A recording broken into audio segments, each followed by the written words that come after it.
Bismillahirrahmanirrahim. Assalamualaikum warahmatullahi wabarakatuh. Pertama-tama marilah kita panjatkan puji dan syukur atas kehadiran Allah Subhanahu wa Ta'ala, yang dimana berkat dan rahmatnya lah saya bisa mempresentasikan mata kuliah pendidikan Pancasila tentang pengantar pendidikan Pancasila. Selawat beriring salam tidak lupa juga kita curahkan kepada Nabi besar kita, yaitu Nabi Muhammad SAW dan para sahabatnya hingga akhir zaman. Amin. Yang saya hormati Bapak Dr. Hasanal Mulkan SHMH sebagai dosen pengampu saya. Perkenalkan, nama saya Robi Alkaroma dengan NIM 502230449 dari Fakultas Hukum Ilmu Hukum Universitas Muhammadiyah Palembang. Baiklah, di sini saya akan memaparkan materi bab 1 pengantar pendidikan Pancasila. Pokok-pokok pembahasan: A. Urgensi pendidikan Pancasila di perguruan tinggi. B. Peristiwa dan fenomena sosial yang aktual berkaitan dengan Pancasila. C. Pengertian Pancasila. D. Landasan pendidikan Pancasila. A. Urgensi pendidikan Pancasila di perguruan tinggi. Dilihat dari segi objek material, pengayaan materi atau substansi mata kuliah pendidikan Pancasila dapat dikembangkan melalui beberapa pendekatan, yaitu 1. Pendekatan historis, 2. Pendekatan sosiologis, dan ketiga pendekatan politik.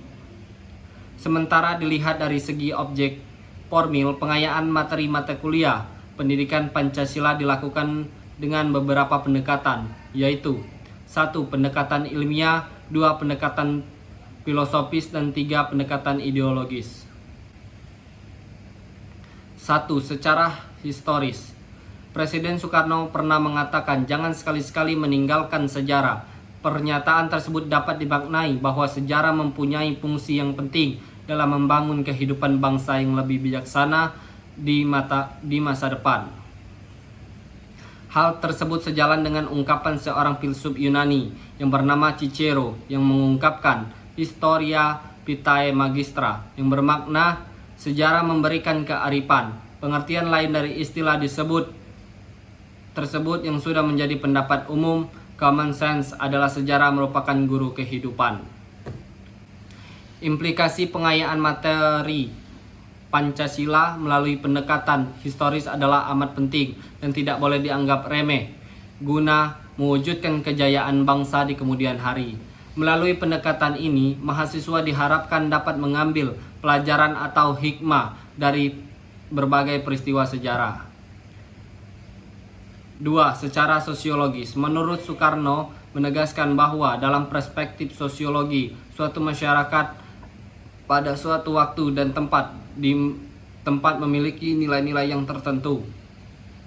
Melalui pendekatan sosiologis ini, Anda diharapkan dapat mengkaji struktur sosial, proses sosial, termasuk perubahan sosial, dan masalah-masalah sosial yang patut disikapi secara arif dengan menggunakan standar-standar nilai-nilai yang mengacu pada nilai-nilai Pancasila. Nilai-nilai kenegaraan dan kemasyarakatan tergantung dalam sila-sila Pancasila, bukan hanya hasil konseptual saja, melainkan juga hasil karya besar bangsa Indonesia sendiri, yang diangkat dari nilai-nilai kultural yang dimiliki oleh bangsa Indonesia sendiri melalui proses refleksi filosofis para pendiri negara. Bung Karno menegaskan bahwa nilai-nilai Pancasila digali dari bumi pertiwi Indonesia. Dengan kata lain, Pancasila berasal dari kehidupan sosiologis masyarakat Indonesia. 3. Secara yuridis. Negara Republik Indonesia adalah negara hukum atau restat, dan salah satu cirinya atau istilah yang bernuansa bersinonim yaitu pemerintah berdasarkan hukum rule of law. Pancasila sebagai dasar negara merupakan landasan dan sumber dalam membentuk dan menyelenggarakan negara hukum tersebut.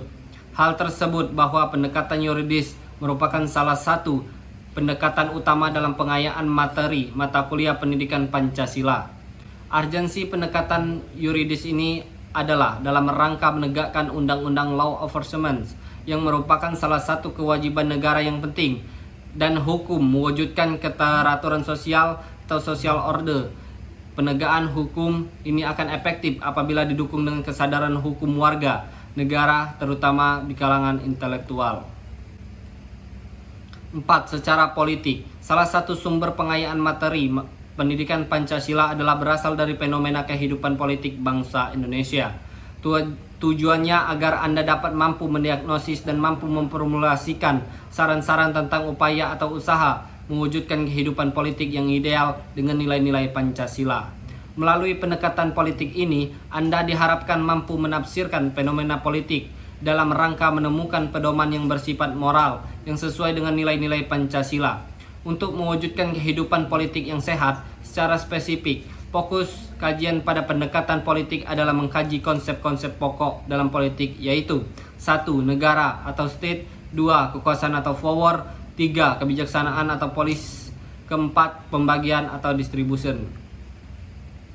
B. Peristiwa dan fenomena sosial yang aktual dan berkaitan dengan Pancasila. 1. Terorisme.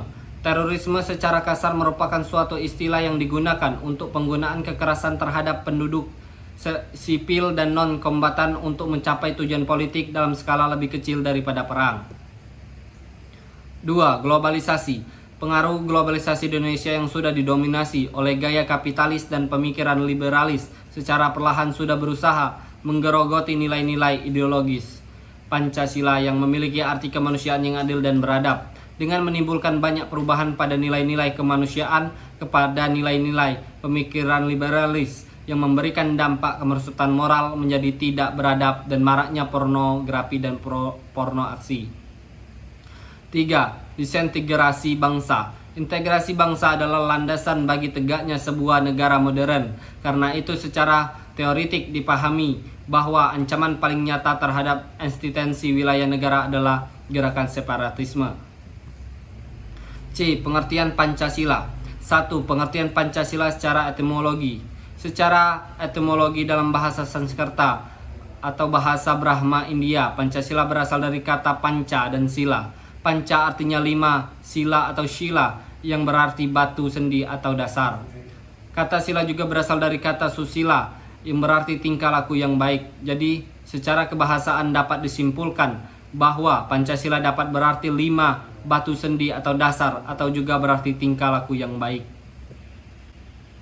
Dalam ajaran Buddha, sila diartikan sebagai moralitas dan Pancasila merupakan 5 aturan atau larangan wajib ditaati oleh para penganutnya. 5 larangan tersebut disebut juga dengan 5 prinsip atau 5 precepts, yakni dilarang membunuh, panativada virati, dilarang mencuri, adina dana virati, dilarang berkata bohong, musafada virati, dan dilarang minum yang memabukkan, suparana virati. 2. Pengertian Pancasila secara historis. Dalam pidato, Mr. Muhammad Yamin menyampaikan tentang gagasannya terhadap negara Indonesia yang akan dibentuk dalam pidatonya yang berjudul Pidato untuk Konsep Negara yang Merdeka. Mr. Muhammad Yamin menguraikan tentang etat nasional atau national state, negara kebangsaan, dan tujuan kemerdekaan dengan dasar kemanusiaan, internasionalisme, dan dasar kedaulatan rakyat atau kedaulatan negara. Beberapa pokok pikiran dasar negara menurut Mr. Muhammad Yamin. 1. Ketuhanan yang Maha Esa. 2. Kebangsaan Persatuan Indonesia. 3. Rasa kemanusiaan yang adil dan beradab. 4. Kerakyatan yang dipimpin oleh hikmat kebijaksanaan dalam permusyawaratan perwakilan. 5. Keadilan sosial bagi seluruh rakyat Indonesia. 3. Pengertian Pancasila secara yuridis. Secara yuridis atau hukum, pengertian Pancasila atau 5 dasar terdapat dalam tata urutan rumusannya, tercantum dalam alinea keempat pembukaan Undang-Undang Dasar 1945.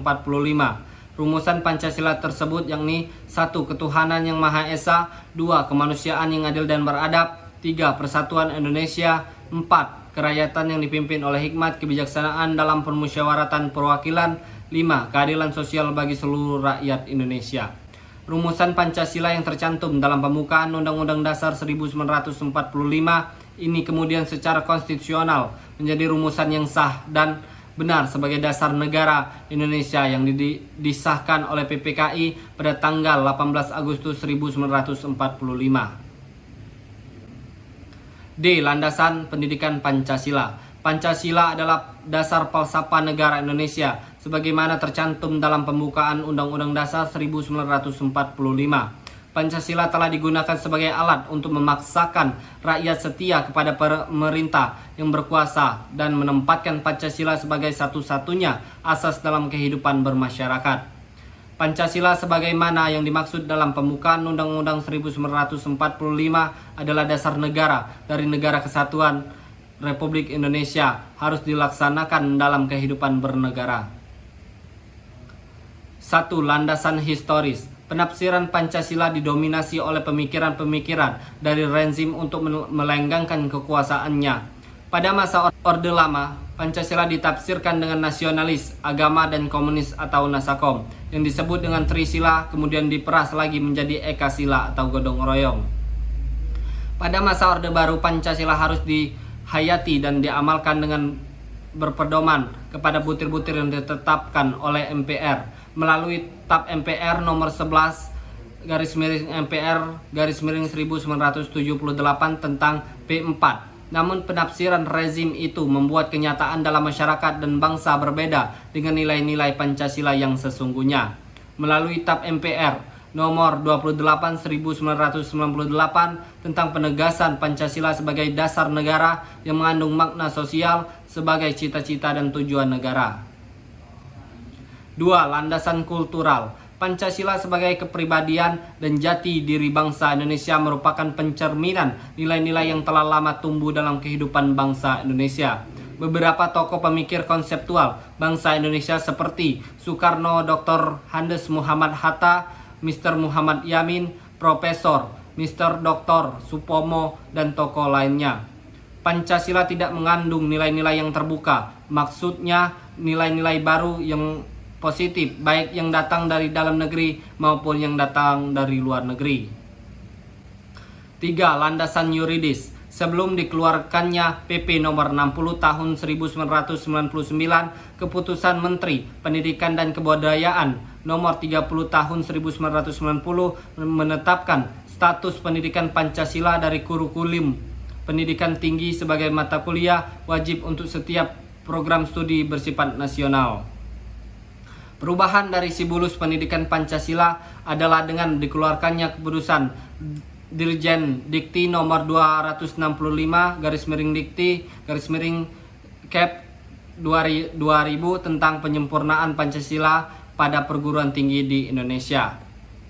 Selanjutnya berdasarkan Keputusan Mendiknas nomor 232/Undang-Undang/2000 tentang pedoman penyusunan kurikulum pendidikan Pancasila di pendidikan tinggi dan penilaian hasil belajar mahasiswa, ditetapkan bahwa pendidikan agama, pendidikan Pancasila, dan pendidikan kewarganegaraan merupakan kelompok mata kuliah pengembangan kepribadian yang wajib diberikan dalam kurikulum program studi. Maka Dirjen Dikti Depdiknas mengeluarkan SK nomor 38/Dikti/Cap 2002 tentang rambu-rambu pelaksanaan kelompok mata kuliah pengembangan kepribadian di perguruan tinggi. 4. Landasan filosofis. Pancasila sebagai dasar filsafat negara harus menjadi sumber bagi segala tindakan para penyelenggaraan negara, menjadi jiwa dari perundang-undangan yang berlaku dalam kehidupan bernegara. Pancasila sebagai sumber nilai dalam pelaksanaan kenegaraan yang menjiwai pembangunan nasional dalam bidang politik, ekonomi, sosial, budaya, dan pertahanan keamanan.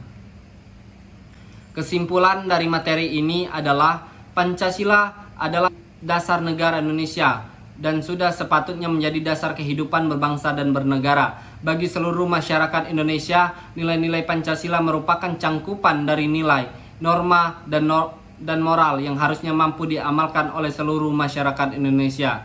Sebab apabila bangsa Indonesia mampu mengamalkan nilai-nilai tersebut, maka degradasi moral dan kebiadaban masyarakat dapat diminimalisir secara tidak langsung, juga akan mengurangi kriminalitas di Indonesia, meninggalkan keamanan dan kesejahteraan bangsa Indonesia. Baiklah, sekian presentasi dari saya. Jika ada salah kata saya mohon maaf, kepada Allah saya mohon ampun. Saya akhiri, billahi fil sabil haq, fastabiqul khairat. Wassalamualaikum warahmatullahi wabarakatuh.